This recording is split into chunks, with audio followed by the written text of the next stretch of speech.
I want to welcome and thank all of you for coming today to attend the first anniversary celebration of marriage equality. We have a variety of speakers lined up from a variety of different organizations today who will talk, and we'll start off with Neil. Each of the speakers will introduce themselves. Each of them will spell their names for you and then give you their remarks. Are we supposed to wire ourselves with these microphones? No. Good afternoon. My name is Reverend Dr. Neil Cazares Thomas. That is spelled Neil. My last name Cazares-Thomas. I'm the senior pastor here of Cathedral of Hope United Church of Christ, which is probably the largest LGBT or predominantly LGBT congregation in the United States and possibly around the world. We're a 4,500 member congregation with an average attendance on Sunday of between 1,500 and 1,800. Today we celebrate the first anniversary of marriage equality here in the United States of America. And for record, about 390,000 same-gender marriages have been entered into in this last year, and we're well on to our first 500,000 same-gender loving marriages here in the States. We've also contributed just over $1 billion now to the U.S. economy in the first year, which is a tremendous achievement in the celebration of love.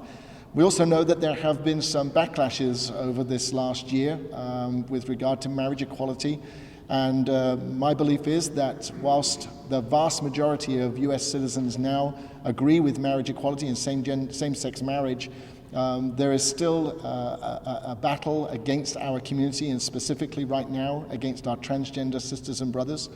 And there is a challenge for us in this backlash to consider the ways in which we now stand with our transgender sisters and brothers. We've seen a backlash in Orlando where 49 folks were murdered in a gay nightclub. But more than that, we've also seen how religious oppression has worked itself out and hate speak continues to work itself out in the possible understanding that Omar himself was a victim of hate speak and religious phobia. Here at Cathedral of Hope, we continue to stand against that kind of hate speak from any pulpit, and will continue to speak out and call out those people who use the power of the pulpit to dehumanize our LGBT community. Today here at Cathedral of Hope, we celebrated Pride as part of National Pride Month and the declaration by President Obama that this was Pride Month here in the United States and his proclamation. We called upon our particular congregation to consider expanding what it means to be LGBT Pride and to give thanks for the hundreds and hundreds of thousands, millions around this country who now stand as our allies and who are our pioneers and our workers together to bring down the barriers of fear and oppression and hatred that continues to be built here in the United States of America. As a Brit, I've seen what that kind of racism and phobia has already done in my country with the referendum this week that took Britain out of the European Union. And those same experiences and examples of what has happened in Great Britain, we have the potential of happening here in November. And I hope that we can learn that we are much better in this together, and that together we can build a society in which any kind of racism, sexism, homophobia, heterophobia, transphobia, any of the issues that continue to be allowed to be spoken as hate speak in this country will be brought to an end. And ultimately, whilst my colleagues here are very good at bringing about changes in law, it is the role of people of faith to win people's hearts and minds.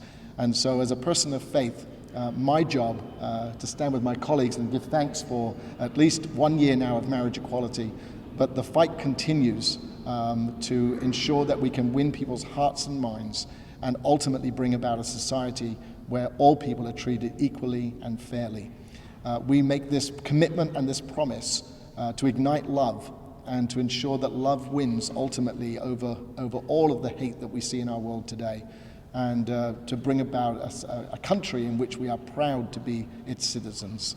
So on this Marriage Equality Day, we give thanks for what has happened, but we know that there is still much, much more to do, and we're in it to win, right the way to the very end. Thank you so much indeed.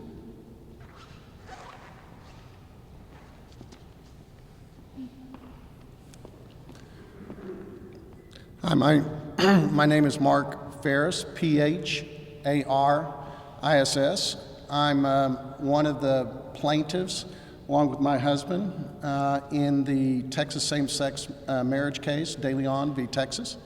And Vic Holmes is spelled H-O-L-M-E-S. V-I-C, no K. Yeah, V-I-C, no K. Also, I serve on the board, along with Steve Redner, on Equality Texas. 1 year ago today, love won.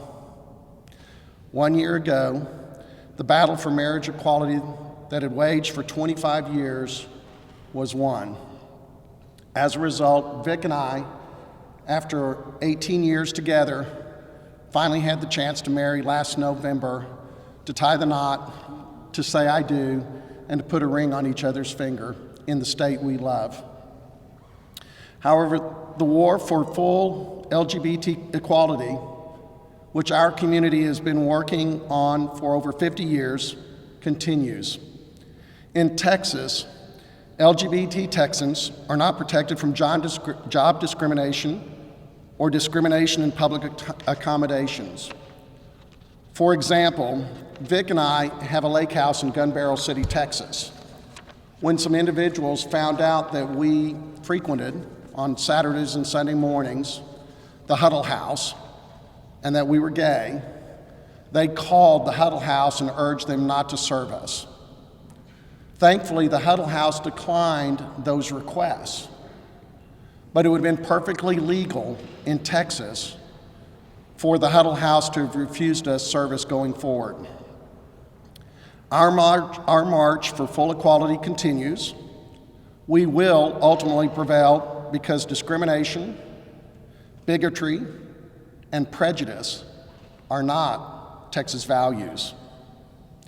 We intend to honor all of those who have gone before us, including those 49 who were killed in Orlando a couple weeks ago, by continuing the fight for full LGBT equality in Texas and nationwide. So the fight for marriage equality was about love. Two people should be able to love each other no matter who they are. But it was also about the future.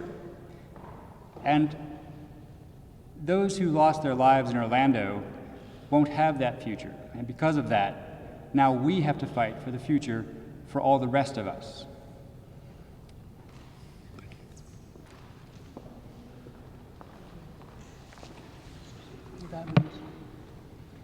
Good afternoon. I'm CC Cox. It's spelled capital C-E-C-E with only the first C being capitalized. Last name is Cox, C-O-X. I'm the CEO of Resource Center, which is the local LGBT community center. Today, we joyfully celebrate the 1-year anniversary of marriage equality and the joy and the love and the victory of that decision. And even so, we know that we face ongoing and new challenges in our community. Many of them have been mentioned today. Daily, whether it's in Texas or elsewhere across our country, we have to justify our very existence. And it's painfully obvious in the events that happened in Orlando 2 weeks ago how this plays out as a result of learning how to hate speech that comes from pulpits, hate speech that comes from elected officials. Murders are perpetrated daily across the world against transgender brothers and sisters, many of those in the United States as well. And we have laws that are anti-LGBT community. We do not have employment protection here in the state of Texas or federally. We can get married, but if we put a picture on our desk the next morning of our wife or our husband, we can be fired. Our youth are bullied and harassed and subjected to violence as well. And people in our community who have HIV are stigmatized frequently, which contributes to more stigmatization and more infection. In Dallas, Resource Center is committed to speaking up and fighting back and pushing forward with the momentum from the love and the marriage decision and the love that our community knows. And we do know love. We know how to love. We know how love can overcome adversity. We have mentors such as Jack Evans and George Harris who taught us this over decades. And we have one another. So we will not be silent. We will speak out against Representative Pete Sessions, who completely ignores and refuses to acknowledge the fact that Pulse nightclub was populated with LGBT people. We will speak out against our Lieutenant Governor, Dan Patrick, for multiple statements that he has made that are inciting fear and unease and possibly violence against the LGBT community. And we will stand up against people who make statements from the pulpit. We will not be silent. We will continue to call out and tell the truth and be out and be fully who we are as LGBT people as we move forward from the momentum of the marriage decision. Resource Center also is moving forward with some bold initiatives, and we asked Dallas to consider banning conversion therapy. This is a trend that's happening across the country where bans have been put in place in more than 5 states in the District of Columbia.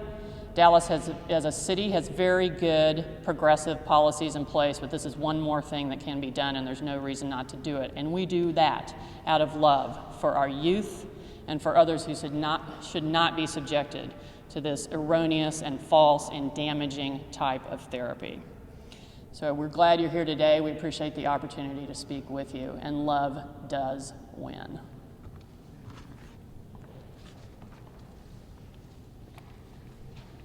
My name is Jennifer Campisi. It's Campisi. I am the mother of a transgender 9-year-old son. And 5 years ago, I had no idea what really the term transgender meant. I had bought the Parenting What to Expect When Expecting books, and it is nowhere in there. And I had to learn pretty quickly, my husband and I, and really my whole family and the people around us, what it meant for my child to be transgender. I think I learned quickly. I mean, if you asked my son, he may say that I learned slowly because he knew all along. At 2.5, he was starting to take boy stuff. He was born a girl. I mean, the doctor told us he was a girl. I was quite happy about it. I already had a girl. I thought I was going to reuse all the stuff, and they were going to just play all the girl stuff. I didn't know what to do with boys anyway.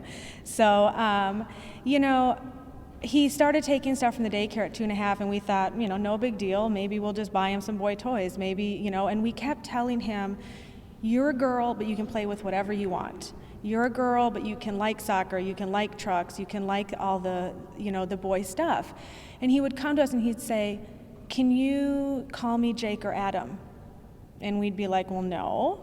You have this beautiful name. It's a family name. And we just really kept telling him and just really telling him that we support him, but he was a girl. And we are very involved in our church, and I worked at the church for 5 years, and he knew, that we really believe that God makes, everyone exactly how they are supposed to be. Yet he was praying to God. He would tell me, Mommy, does God answer prayers? And I'd be like, I'd talk to him about that, and he said, because I'm praying to be a boy. And he sat on Santa's lap. When God didn't make him a boy, he sat on Santa's lap, and he said, and I don't know what Santa did with this, but he said, I want to be a boy for Christmas. His sister was asking for all the toys and all the, stuff that kids ask for Christmas, and he just wanted to be a boy. And for his birthday, when that didn't work for his birthday, he said he only wanted to be a real boy. And that's when we really started to think, what? We don't know what to do with this. It's not working just to keep telling the child that he's a girl. We love you, but you're a girl.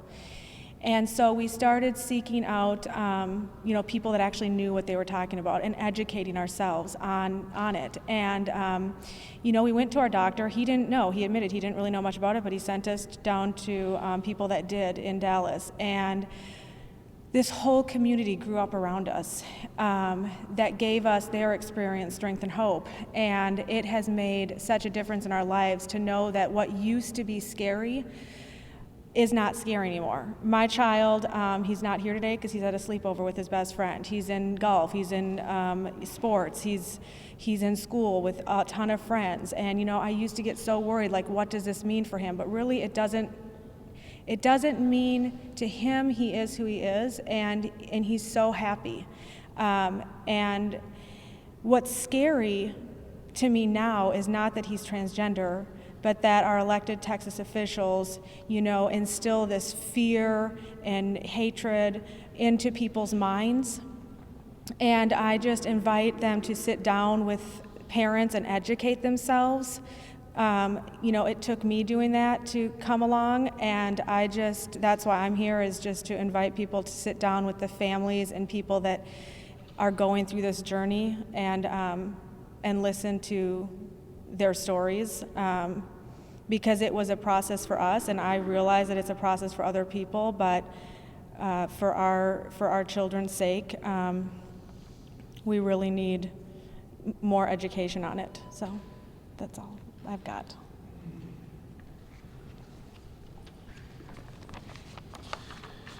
Good afternoon. My name is Paul Castillo, Castillo, and I'm the staff attorney at Lambda Legal, Lambda. Lambda Legal is the oldest and largest civil rights legal organization in the country committed to the civil rights of LGBT individuals and those living with HIV. Today, we reflect on how far we have come as we look back 1 year to the glorious U.S. Supreme Court decision in Obergefell versus Hodges that struck down all remaining state laws denying same-sex couples the freedom to marry. Since that day, hundreds of thousands of couples have exchanged vows, and they have lived with full dignity and equality since that day. And they have also lived with their children as family. We are fully aware of the work left that we have to do. Just 2 weeks ago, we were reminded by the horrific events in Orlando that one victory does not erase homophobia or transphobia. The LGBT community still faces real discrimination, real hate, real violence. So we cannot rest.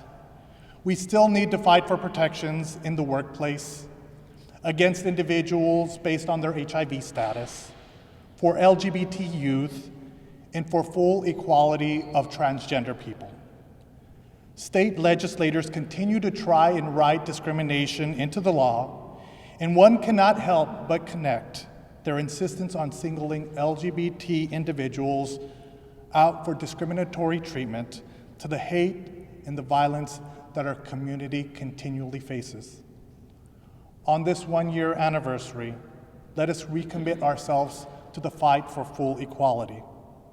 So yes, we celebrate this 1 year anniversary for the freedom to marry. We stand proud and determined, but we continue, as we must, to fight and live equally and safely as our true authentic selves. And Lambda Legal will never stop to fight for justice. Thank you.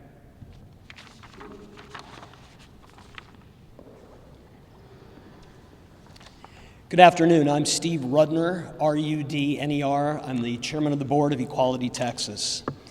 And my friends, there are those who cannot see what we all see. I look at my dear friends, Mark Ferris and Vic Holmes, and so many other married couples, and I see the kind of love, honor, and commitment that sustains our society. But our Lieutenant Governor sees that fulfillment of our Constitution's mandate of equality for all somehow destroying the sanctity of his marriage and mine. I look at the decision of our Supreme Court, and I see another step our society took to ensure that we all receive the birthright of our Constitution, equal protection for all. I see a decision which was pro-Constitution, pro-freedom, and pro-liberty. But our Lieutenant Governor and our Attorney General told county clerks to ignore the ruling of the Supreme Court, and that they did not have to issue marriage licenses, continuing our state's black eye of bigotry. I look at so many of our friends who are raising children, and I see kids who are loved and cherished and cared for. But our state legislators see a threat to children and plan in the next legislative session to reintroduce legislation which would allow state-funded child welfare agencies to decline to place children in foster care with LGBT families, despite the fact that children are literally dying while waiting for placement with loving families. I look at the LGBT children, including my own son Josh, who at an early age proclaimed to the world who they are, and I see pride and courage and kids who will turn into well-adjusted adults and leaders of our society. But our state's leaders see children who can be compelled against their will to submit to harmful, medically unsound, cruel, ineffective, banned in several states, suicide-inducing, so-called reparative therapy. I see the hundreds of beautiful transgender adults and children I have met and their families, and I see love and acceptance, and finally, the beginning of a society in which people are allowed to be who they authentically are, despite often being attacked and victimized. But our state's leaders look at these kind, scared, maligned fellow citizens and see predators just waiting to attack the rest of us in the bathroom. I see every member of the LGBT community waking up every morning and doing what everyone else does, going to work, going to a restaurant, paying the rent or the mortgage.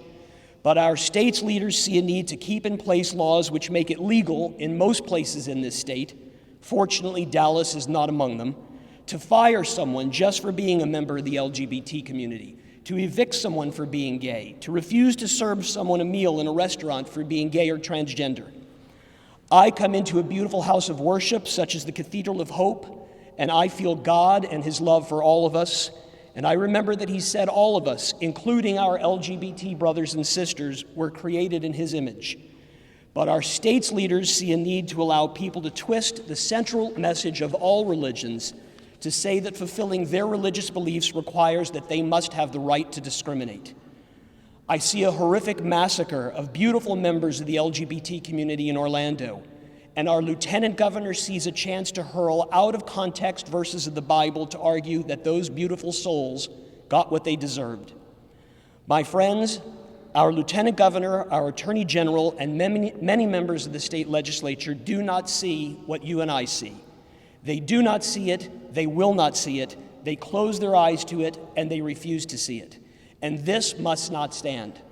I'm proud to be the chairman of the Board of Equality Texas. I'm proud to work with the wonderful people behind us as our allies. This cannot stand in this state. We will not allow it to stand. The battle lines are clear. The legislature meets in January. The fight for equality is far from over, and there is work to be done, and we invite all of you to join us in that effort. Thank you.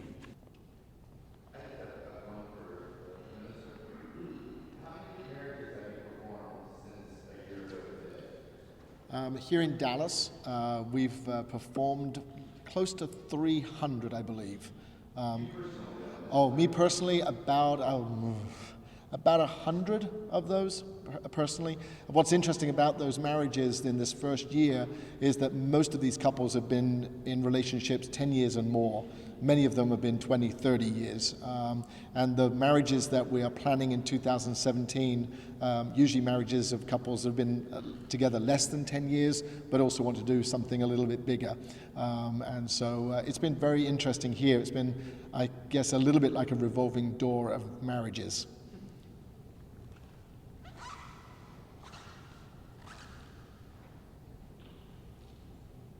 Any others?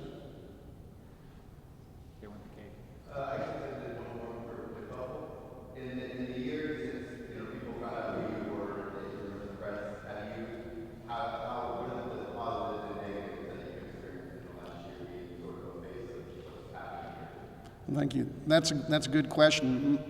The response mostly to us and the quest for marriage as well as our own marriage has been, by and large in Texas, very positive.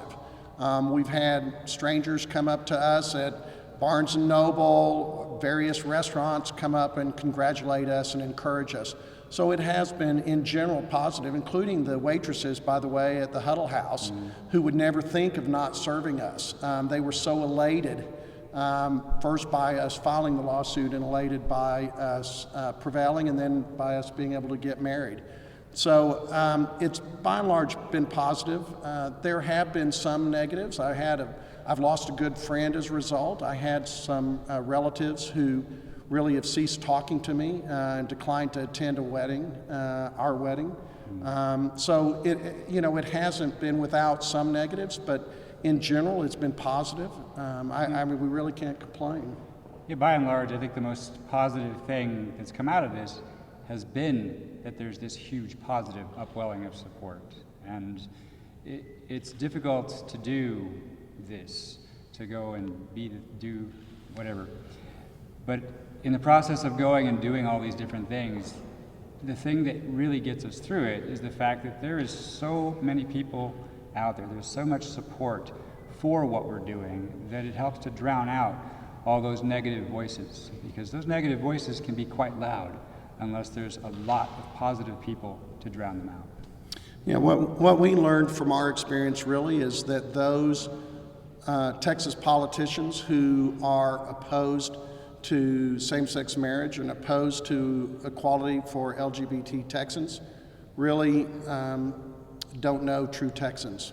They don't know the hearts of Texans like we've come to know. Yeah, the true Texas values really have come out, and I think they need to look around a little farther than just the end of their speaking lectern, because beyond them, there are a lot of people in this state, and indeed this country, who really support equality for everyone, who support equality and services and everything that we're doing that has nothing to do with what they're saying their religion tells them to do.